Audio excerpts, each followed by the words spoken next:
పెళ్లి చేసి చూడు ఇల్లు కట్టు చూడు అన్నారు పెద్దలు. ఈ రెండూ కూడా పేద మధ్యతరగతి వారి నానాటికి భారంగానే మారుతున్నాయి. ఈ రోజుల్లో ఆడపిల్లలకు పెళ్లిళ్ళు చేయాలంటే కన్నవారికి కష్టాలు తప్పడం లేదు.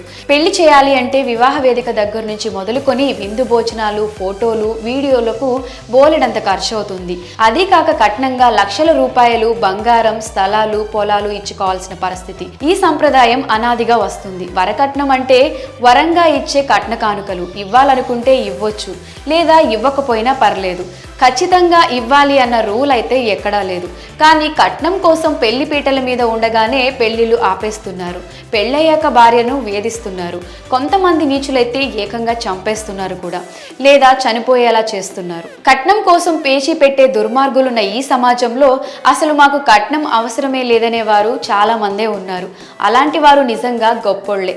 అటువంటి గొప్ప మనసున్న పెళ్లి కొడుకు తండ్రి ఈ కృష్ణ చౌకర్. విచిత్రం ఏంటంటే సెలబ్రిటీలు, గొప్పింటి వాళ్ళు, రాజకీయ నాయకులు ఇలా ఆర్థికంగా బాగా స్థిరపడినా కూడా కట్న కానుకల్లో తగ్గేదేలే అని అంటూ ఉంటారు. కోడల నుంచి కోట్ల రూపాయల కట్నం తీసుకుంటారు. అలాంటిది ఈ బీజేపీ నేత ₹1 మాత్రమే కట్నంగా తీసుకుని కొడుకు పెళ్లి జరిపించారు. హర్యానా రాష్ట్రానికి చెందిన బీజేపీ నేత కృష్ణ చౌకర్ తన కుమారుడి పెళ్లికి వధువు తండ్రి నుంచి కేవలం ₹1 మాత్రమే కట్నం తీసుకున్నారు.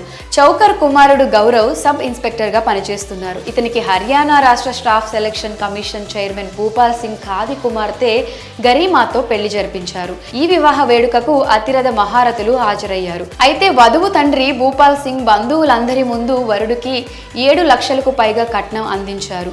ఆ సమయంలో వరుడు తండ్రి కృష్ణ చౌకర్ కట్నాన్ని తీసుకునేందుకు వ్యతిరేకించారు. లక్షల రూపాయల్లో కేవలం ₹1 మాత్రమే తీసుకుని మిగిలిన సొమ్మంతా వెనక్కి ఇచ్చేశారు. ఆ రూపాయి కూడా వధువు కుటుంబ సభ్యులు బాధపడతారని తీసుకున్నారు.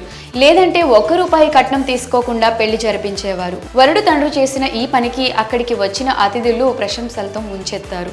మీరు గొప్పోళ్ళు స్వామి అంటూ కామెంట్స్ చేస్తున్నారు. మరి లక్షలు కట్నం ఇస్తున్నా కాదని ₹1 మాత్రమే తీసుకున్న పెళ్లి కొడుకు తండ్రి గొప్ప మనసుపై మీ అభిప్రాయాన్ని కమెంట్ సెక్షన్లో కమెంట్ చేయండి.